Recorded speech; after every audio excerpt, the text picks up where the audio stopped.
Mucaan tokko jaarsa tokkotti dhufeetii akkana je'ee gaaffii takka gaafate. Gaaffiilee isaa keessaa yaa abbaa guddaa hayyuun ja'an kun akkamitti akkanatti beekamee hayyoomuusaa kana akkamitti akkana beekee bitti hayyuu je'ee isa jala yaa'ee je'ee gaafate. Yookaan inni kun nama akkamiiti? Maalirraa akkatti hayyuu jedhanii jala yaa'anii je'eetii isa gaafate. Yaa ilma kiyyaa jeen hayyuun namni ja'an kun jalqabumaanuu waan rabbiin keessa kaayee qaba.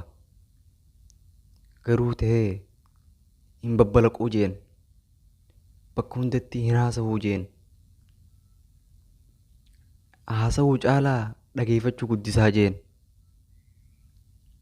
Yoo kana booda mucaan maaliif yoo hayyuun maraataa fi ijoollee haasa'isaa jedhan maaliif maraataa fi ijoollee haasa'isaa jee gaafate.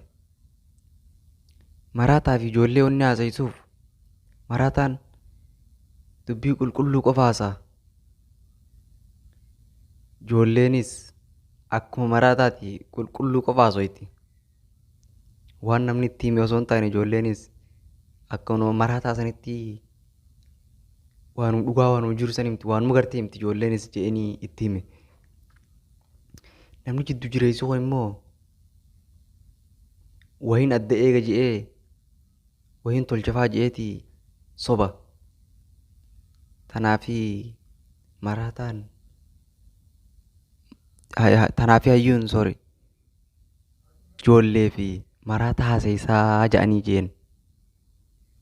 Kanaafuu haasa'uu caalaa dhageeffachuu